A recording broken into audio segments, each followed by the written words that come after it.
Di tangan saya ini, ya, ini adalah ADART hasil Kongres PKI yang ke-10, tanggal 15 sampai 17 Agustus tahun 2010 di Grabak, Magelang, Jawa Tengah.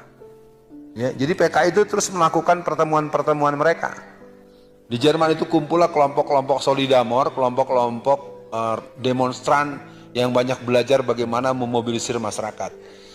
Jadi diaspora PKI itu ada yang di Perancis, di sana ada Karmel Budiarjo, ada Ibra Ruli Haidit, ada Suar Suroso, MH Lukman, dan mereka lah yang membiayai seluruh caleg-caleg yang maju lewat PDIP, dan mereka adalah anak dan cucu-cucu PKI yang jumlah mereka sekarang 200 lebih. Pemilu 2024 mereka pasang target sekitar 350 orang. Nah, kalau kita tidak pernah memenangkan teman-teman dari P3, PKS, PBB, Partai Umat, yang mungkin kompromi kita Partai PAN maupun Partai PKB. Ya, walaupun saya tidak berani menyebut kedua itu karena saya tidak mempelajari kesungguhan mereka untuk menegakkan Islam. Selain Oneng, ada yang namanya Dita Indahsari. Dita Indahsari ini sekarang adalah pejabat di Kementerian Tenaga Kerja dan Transmigrasi. Sudah hampir 20 tahun masih menjabat. Dia pendiri Partai Papernas, pelanjut dari PRD, dan dia pernah membuat buku harian tanggal 16 April 1996 yang mengatakan, well, partai telah berdiri. Jadi dia mengatakan dibangunnya kembali setelah 31 tahun dibekukan. Jadi dia adalah termasuk pendiri PRD bersama Budiman Sujatmiko. IKN merupakan dendam sejarah PKI tahun 1955 yang belum kesampaian. Mereka punya cita-cita membentuk ibu kota baru, dimulakan di Kalimantan Tengah. Soekarno tidak berhasil meyakinkan DPR, akhirnya gagal, dan kemudian terjadilah pemindahan ibu kota Jakarta yang kalau nggak salah itu di pinggiran kota Bogor oleh Pak Harto. Nggak jadi. Di Ponorogo udah 75% sertifikat tanah di tangan Cina. Majalengka Jawa Barat sudah 68%. Banten dari ujung Pamulang Tangerang Selatan sampai Tangerang Utara sudah 84%. Jakarta sudah lebih dari 80%. Indonesia per 2017 72% sertifikat tanah sudah di tangan Cina. Kita tuh udah nggak ada, Pak. Pertemuan tanggal 27, 28, 29 kemarin di Cina, Jokowi mengatakan kepada Xi Jinping, tolong buatkan detail program, tolong bangunkan. Coba kita punya negara, ibu kota negara kita minta tolong dibangunkan, dibangunin, dibuat bangunannya oleh presiden negara lain. Artinya udah selesai. Bukan saya memfitnah, otak pakai otak. Punya otak nggak lo? Ini persoalan, makanya kan sampai bilang begitu Rocky Gerung kan? Bilang apa? Tolol ya? Iya, Rocky Gerung aja bilang tolol, apalagi saya, goblok kali ya. Ini infiltrasi sosialis internasional dan kebangunan PKI di berbagai partai. Muncul sekarang PSI. PSI itu dia sebenarnya boneka cantik. Ya, karena background di belakangnya itu para taipan 9 naga. Seminar-seminar tentang politik. Mendatangkan profesor apapun selalu membahas partai Islam akan kalah. Kenapa para profesor-profesor doktor ahli politik selalu menyebut-nyebut kita akan kalah kalau ikut politik? Karena mereka dibayar untuk bikin makalah itu. Paham? Yang masih memungkinkan kita berlanjut menjadi pemilik sah Republik ini adalah menangkan pemilu 2024. Kekuatan kita persatuan. Persatuan untuk tidak bersama, persatuan untuk bersama. Kita boleh berbeda, tapi kita tetap bersaudara.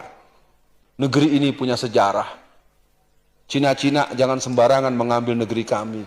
Kami pernah belajar perang gerilya dari Jenderal Sudirman. Jangan coba-coba jajah negeri ini. Kami pernah punya Pangeran Diponegoro sebagaimana diterangkan Ustadz Salim Afilah.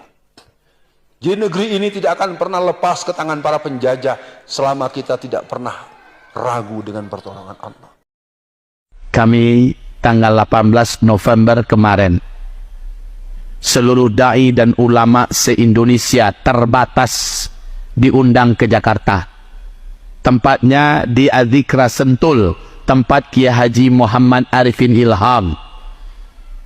Kami berkumpul, kami berdiskusi sampai jam 9 malam.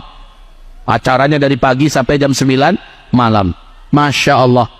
Sepakat, saat itu sepakat seluruh ulama menunjuk siapa yang berani menandatangani integritas politik, ya, fakta integritas politik, maka dialah yang akan kita pilih.